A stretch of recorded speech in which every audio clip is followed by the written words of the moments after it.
ആകാശവാണി നിയമസഭ വാരാന്ത്യ അവലോകനം തയ്യാറാക്കിയത് സിനു, മാധ്യമപ്രവർത്തകൻ. അവതരണം സോഫിയ ഡാനിയൽ. ലോക്സഭാ തെരഞ്ഞെടുപ്പ് ഫലം പുറത്തുവന്നതിന് പിന്നാലെ ചേർന്ന നിയമസഭാ സമ്മേളനത്തിൽ അതിന്റെ അലയൊലികൾ സ്വാഭാവികം. 15ാം കേരള നിയമസഭയുടെ 11ാം സമ്മേളനത്തിലെ ആദ്യ ദിനത്തിൽ വിജയപരാജയങ്ങൾ കാര്യമായി ചർച്ചയായില്ലെങ്കിലും തുടർന്നുള്ള 2 ദിവസങ്ങളിൽ അക്കാര്യം അലയടിച്ചു. തിരഞ്ഞെടുപ്പിൽ കേരളത്തിൽ നേടിയ വിജയത്തിൽ നിന്ന് ആർജിച്ച ആത്മവിശ്വാസമാണ് പ്രതിപക്ഷ നിരയിൽ ദൃശ്യമായത്. തിരഞ്ഞെടുപ്പിൽ ജയപരാജയം സ്വാഭാവികമെന്നും തിരിച്ചടികളിൽ കരുത്താർജിക്കുകയാണ് ഇടതുപക്ഷ രീതിയെന്നുമുള്ള നിലപാടാണ് ഭരണപക്ഷത്ത് കണ്ടത്. ബാർക്കോഴയിൽ അന്വേഷണം ആവശ്യപ്പെട്ടുള്ള പ്രതിപക്ഷത്തിന്റെ അടിയന്തര പ്രമേയ നോട്ടീസാണ് നിയമസഭാ സമ്മേളനത്തിന്റെ ആദ്യ ദിനത്തെ കലുഷിതമാക്കിയത്. നടുത്തളത്തിൽ പ്രതിപക്ഷത്തിന്റെ പ്രതിഷേധം ശക്തമായതോടെ സഭ നേരത്തെ പിരിഞ്ഞു.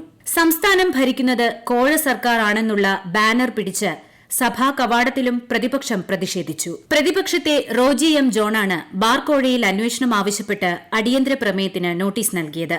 എന്നാൽ ഈ ആവശ്യം തള്ളിക്കളഞ്ഞ മുഖ്യമന്ത്രി പിണറായി വിജയൻ ഇപ്പോൾ നടക്കുന്ന ക്രൈംബ്രാഞ്ച് അന്വേഷണത്തിന്റെ കണ്ടെത്തലുകളുടെ അടിസ്ഥാനത്തിൽ മാത്രമേ തുടർ നടപടി സ്വീകരിക്കാവൂ എന്ന് നിലപാടെടുക്കുകയായിരുന്നു. എന്നാൽ ഇത് അംഗീകരിക്കാൻ പ്രതിപക്ഷം തയ്യാറായില്ല.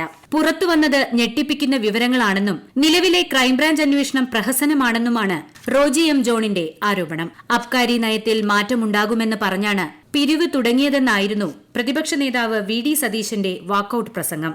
ബാർക്കോഴ വിഷയത്തിൽ നിയമസഭയിലും പുറത്തും ശക്തമായ പ്രതിഷേധം തുടരുമെന്നും അദ്ദേഹം ചൂണ്ടിക്കാട്ടി. അതേസമയം മദ്യനയത്തിൽ പ്രാഥമിക ചർച്ച പോലും നടന്നിട്ടില്ലെന്ന് മന്ത്രി എം ബി രാജേഷ് ആവർത്തിച്ചു. സഭാതലത്തിലെ പ്രതിപക്ഷ പ്രതിഷേധത്തിനിടെ 2024 കേരള പഞ്ചായത്ത് രാജ് 2ാം ഭേദഗതി ബില്ലും കേരള മുനിസിപ്പാലിറ്റി 2ാം ഭേദഗതി ബില്ലും നിയമസഭ പാസാക്കി. 1994 കേരള പഞ്ചായത്ത് രാജ് ആക്ടിലെയും മുനിസിപ്പാലിറ്റി ആക്ടിലെയും 6ാം വകുപ്പ് 3ാം ഉപവകുപ്പിലാണ് ഭേദഗതി വരുത്തിയത്. അതേസമയം ബില്ലുകൾ സബ്ജക്ട് കമ്മിറ്റിയുടെ പരിഗണനയ്ക്ക് വിടാതെ പാസാക്കിയ നടപടിക്കെതിരെ പ്രതിപക്ഷം പ്രതിഷേധമറിയിച്ചിട്ടുണ്ട്. പ്രതിപക്ഷ നേതാവ് വി ഡി സതീശൻ ഇക്കാര്യം ഉന്നയിച്ച് സ്പീക്കർക്ക് കത്തും നൽകി. അതേസമയം പ്രതിപക്ഷം തെറ്റിദ്ധരിപ്പിക്കുകയാണെന്നും ചട്ടപ്രകാരമാണ് തദ്ദേശ വാർഡ് പുനർവിഭജന ബിൽ പാസാക്കിയതെന്നും മന്ത്രി എം ബി രാജേഷ് പ്രതികരിച്ചു. ബിൽ സബ്ജക്ട് കമ്മിറ്റിയുടെ പരിഗണനയ്ക്ക് അയക്കാത്തതിനെതിരെ V D Satheesan, Ramesh Chennithala, N Shamsuddin എന്നിവർ ഉന്നയിച്ച ക്രമപ്രശ്നങ്ങളും സ്പീക്കർ തള്ളി. പഞ്ചായത്ത് മുനിസിപ്പൽ ഭരണസമിതിയിലെ അംഗസംഖ്യ സംബന്ധിച്ച മാതൃബില്ലിലെ വ്യവസ്ഥകളിലാണ് മാറ്റമുണ്ടാവുന്നത്. 2015 പുതുതായി രൂപീകരിച്ച ചുരുക്കം തദ്ദേശ സ്വയംഭരണ സ്ഥാപനങ്ങൾ ഒഴികെ ബാക്കിയുള്ളിടത്ത് ഇപ്പോഴും 2001 സെൻസസിന്റെ അടിസ്ഥാനത്തിലാണ് വാർഡ് വിഭജനമുള്ളത്. തദ്ദേശ സ്വയംഭരണ സ്ഥാപനങ്ങളിലെ ജനസംഖ്യ വർധനവിനൊപ്പം വിവിധ വാർഡുകളിലെ ജനസംഖ്യയിലും വൻതോതിൽ അന്തരമുണ്ടായിട്ടുണ്ട്. ഈ സാഹചര്യത്തിലാണ് വാർഡുകളുടെ എണ്ണവും അതിർത്തിയും പുതുക്കി നിശ്ചയിക്കുന്നതെന്ന് മന്ത്രി എം ബി രാജേഷ് അറിയിച്ചു. ഈ 2 ഭേദഗതി ഉത്തരവുകളുടെയും ഉള്ളടക്കം 2020 നിയമസഭയിൽ അവതരിപ്പിക്കുകയും സഭയിൽ ചർച്ച നടത്തുകയും സബ്ജക്ട് കമ്മിറ്റിക്ക് വിടുകയും സബ്ജക്ട് കമ്മിറ്റി റിപ്പോർട്ട് ചെയ്ത പ്രകാരം സഭ വീണ്ടും പരിഗണിക്കുകയും പാസാക്കുകയും ചെയ്തിരുന്നു. ഭരണസമിതിയിലെ കുറഞ്ഞതും കൂടിയതുമായ ആകെ സ്ഥാനങ്ങളുടെ എണ്ണം 1 വീതം വർദ്ധിപ്പിക്കുന്നതാണ് നിയമ ഭേദഗതി. ഗ്രാമപഞ്ചായത്തുകളിൽ ജനസംഖ്യ ആദ്യ 15,000 പേർക്ക് കുറഞ്ഞത് 13 വാർഡുകളായി ബില്ലിൽ ക്രമപ്പെടുത്തിയിട്ടുണ്ട്. ബ്ലോക്ക് പഞ്ചായത്തുകൾ ആദ്യ 1,50,000 ജനസംഖ്യയ്ക്ക് കുറഞ്ഞത് 13 വാർഡുകളുണ്ടാകും. തുടർന്ന് ഓരോ 25,000 ജനസംഖ്യയ്ക്കും ഓരോ വാർഡ് വീതം പരമാവധി 23 വാർഡുകളുണ്ടാകും. ജില്ലാ പഞ്ചായത്തുകൾ ആദ്യ 10 ലക്ഷം ജനസംഖ്യയ്ക്ക് കുറഞ്ഞത് 16 വാർഡുകളാണ്. തുടർന്ന് ഓരോ ലക്ഷം ജനസംഖ്യയ്ക്കും ഓരോ വാർഡ് വീതം പരമാവധി 32 വാർഡുകളുണ്ടാകും. മുനിസിപ്പാലിറ്റികൾ ആദ്യ 20,000 ജനസംഖ്യയ്ക്ക് കുറഞ്ഞത് 25 വാർഡുകൾ, പരമാവധി 52 വാർഡുകൾ. കോർപ്പറേഷനുകൾ ആദ്യ 4 ലക്ഷം ജനസംഖ്യയ്ക്ക് കുറഞ്ഞത് 55 വാർഡുകൾ, പരമാവധി 100 വാർഡുകൾ. ടി പി രാമകൃഷ്ണൻ അവതരിപ്പിച്ച ശ്രദ്ധ ക്ഷണിക്കലിന് പൊതുമരാമത്ത് മന്ത്രിയും പി സി വിഷ്ണുനാഥ് അവതരിപ്പിച്ച ശ്രദ്ധ ക്ഷണിക്കൽ പ്രമേയത്തിന് തദ്ദേശ എക്സൈസ് വകുപ്പ് മന്ത്രിയും മറുപടി നൽകി. ഇന്ത്യയിലെ പരമോന്നത സാഹിത്യ പുരസ്കാരങ്ങളിലൊന്നായ സരസ്വതി സമ്മാൻ ലഭിച്ച കവി പ്രഭാവർമ്മയെയും നിയമസഭ അനുമോദിച്ചു. സഭയ്ക്കുള്ളിൽ പോർവിളികൾ ഉയർത്തിയ സാമാജികരെല്ലാം സ്പീക്കറുടെ അഭ്യർത്ഥന കണക്കിലെടുത്ത് കക്ഷിഭേദമന്യേ സൌഹൃദം പങ്കിട്ട് ഫോട്ടോ സെഷന് അണിനിരന്നതും ശ്രദ്ധേയമായി. ചൊവ്വാഴ്ച പ്രതിപക്ഷം സർക്കാരിനെതിരായ അടിയന്തര പ്രമേയ നോട്ടീസുമായാണ് സഭയിലെത്തിയത്. മലബാറിലെ +1 സീറ്റ് പ്രതിസന്ധി പരിഹരിക്കണമെന്ന അടിയന്തര പ്രമേയത്തിന് അനുമതി നിഷേധിച്ചതിൽ പ്രതിഷേധിച്ച് പ്രതിപക്ഷം 2ാം ദിനവും നിയമസഭയിൽ നിന്ന് ഇറങ്ങിപ്പോയി.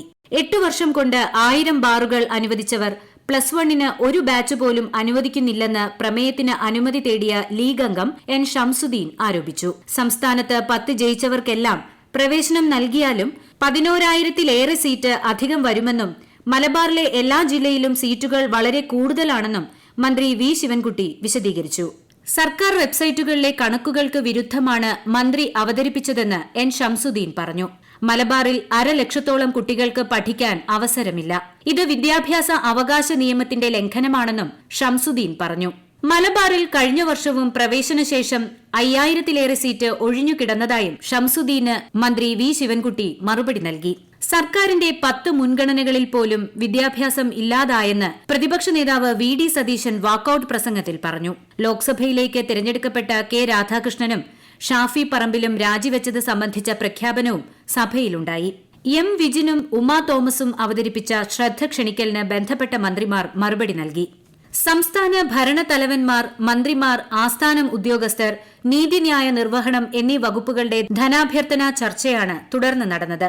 സാമൂഹ്യക്ഷേമ പെൻഷൻ കൃത്യമായി വിതരണം ചെയ്യുന്നതിനുള്ള സംവിധാനം 2016-ൽ അധികാരത്തിൽ വന്ന സർക്കാർ ഏർപ്പെടുത്തിയതായി ചർച്ചകൾക്ക് മറുപടി നൽകിയ മുഖ്യമന്ത്രി അറിയിച്ചു. 2021 മെയ് 21 മുതൽ 2024 മെയ് 31 വരെ 88,852 ഉദ്യോഗാർത്ഥികൾക്ക് PSC നിയമന ശുപാർശ നൽകിയെന്നും സംസ്ഥാനത്തെ 30,923 കുടുംബങ്ങളെ അതിദാരിദ്ര്യത്തിൽ നിന്ന് മോചിപ്പിച്ചതായും മുഖ്യമന്ത്രി വ്യക്തമാക്കി.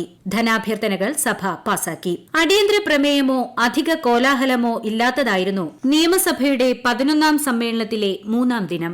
ചോദ്യോത്തരവേള പൂർത്തിയാക്കി ബുധനാഴ്ച ശൂന്യവേളയിലേക്ക് കടന്ന സഭ ശ്രദ്ധ ക്ഷണിക്കലും സബ്മിഷനും കഴിഞ്ഞ ശേഷം 2024-25 സാമ്പത്തിക വർഷത്തേക്കുള്ള ബജറ്റിലെ ധനാഭ്യർത്ഥനകളിന്മേലുള്ള ചർച്ചയിലേക്ക് കടക്കുകയായിരുന്നു. ബുധനാഴ്ച പി ചിത്തരഞ്ജൻ, നജീബ് കാന്തപുരം എന്നിവർ അവതരിപ്പിച്ച ശ്രദ്ധ ക്ഷണിക്കലിന് ബന്ധപ്പെട്ട മന്ത്രിമാർ മറുപടി നൽകി. തുടർന്ന് ആഭ്യന്തര വകുപ്പിന്റെ ധനാഭ്യർത്ഥന ചർച്ചയിൽ വകുപ്പിനും പോലീസിനുമെതിരെ പ്രതിപക്ഷം നിയമസഭയിൽ ആഞ്ഞടിച്ചു. സ്വതന്ത്രമായും നിഷ്പക്ഷമായും പ്രവർത്തിക്കാൻ പോലീസ് സേനയെ ഇടത് സർക്കാർ അനുവദിക്കുന്നില്ലെന്ന് ചർച്ചയിൽ പങ്കെടുത്ത പ്രതിപക്ഷ അംഗങ്ങൾ കുറ്റപ്പെടുത്തി.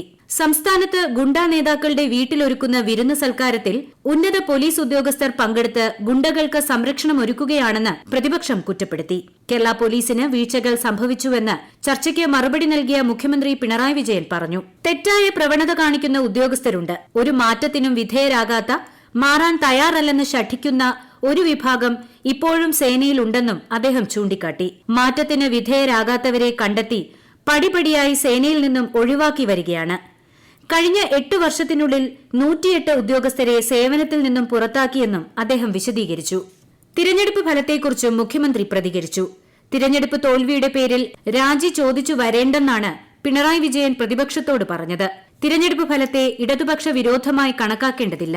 2004-ൽ AK ആന്റണി രാജിവെച്ചത് സീറ്റ് കുറഞ്ഞതുകൊണ്ടല്ല, മറിച്ച് കോൺഗ്രസിലെ സംഘടനാ പ്രശ്നങ്ങൾ മൂലമാണ്. ഇതിനെ ഉദാഹരണമാക്കി സംസ്ഥാന സർക്കാരിന്റെ രാജി ആവശ്യപ്പെടാൻ പുറപ്പെടേണ്ടെന്നും മുഖ്യമന്ത്രി പറഞ്ഞു. ഭരണപക്ഷത്തുനിന്ന് കടകംപള്ളി സുരേന്ദ്രനാണ് ചർച്ച തുടങ്ങിവച്ചത്. പ്രതിപക്ഷത്തുനിന്ന് മാത്യു കുഴൽനാടനാണ് ആദ്യം സംസാരിച്ചത്.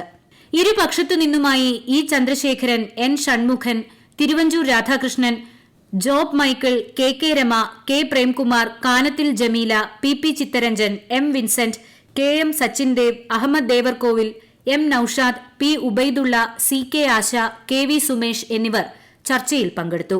തുടർന്ന് ധനാഭ്യർത്ഥനകൾ പാസാക്കി ലോക കേരള സഭാ സമ്മേളനത്തിനായി സഭ താൽക്കാലികമായി പിരിഞ്ഞു. സഭ ഈ മാസം 19-ന് വീണ്ടും ചേരും. നിങ്ങൾ കേട്ടത് നിയമസഭാ വാരാന്ത്യ അവലോകനം.